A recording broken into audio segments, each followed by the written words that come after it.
పట్నంలో చాలా మందికి పొద్దున నిద్ర లేవంగానే చాయ్ తాగుడు అలవాటు. అందుకే చిన్నదో పెద్దదో పాల పాకెట్ తెచ్చుకొని చాయ్ పెట్టుకుంటారు. అయితే గట్ల చాయ్ పెట్టినప్పుడు ఏదన్నా ఎటమటమైతే పాలు ఇరిగిపోతే దుకాణం కాడికి పోయి ఇంకో పాకెట్ అడుగుతారు. ఇయ్యకుంటే లొల్లి వేస్తారు.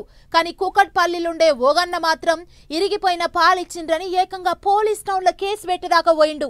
కావాలంటే చూడుర్రి. పాలిరిగి ఎంత పనైంది చూడుర్రి.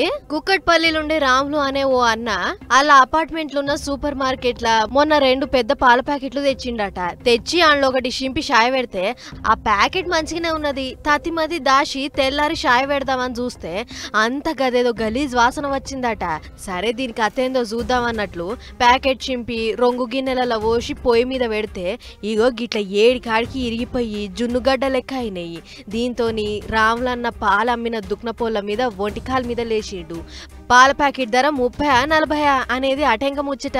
కానీ గిసొంటి అడ్డమైన పాలమ్మితే తాగినోళ్ళ పానాలు ఏం కావాలే అని గరమయ్యి జట్న కుక్కట్పల్లి పోలీస్ టౌన్ కు పోయిండు. పోయి ఓ కాగితం మీద పాలు తెచ్చిన కాడ నుంచి ఇరిగిపోయిన దాకా ఏమైందనే ముచ్చటంతా రాసుకొచ్చిండు. ఖరాబ్ అయిన పాలు తాగి దాఖంలో పడితే అమ్మిన దుక్నపోడు జిమ్మేదారి తీసుకుంటాడా లేకుంటే పాల కంపెనీడు ముంగట పడతాడా? అసలు పైసలకు కక్కుర్తి పడి గిట్ల అడ్డమైన పాలు అమ్మొచ్చిన జనాల పానాలంటే వీళ్లకు లెక్క లేదా?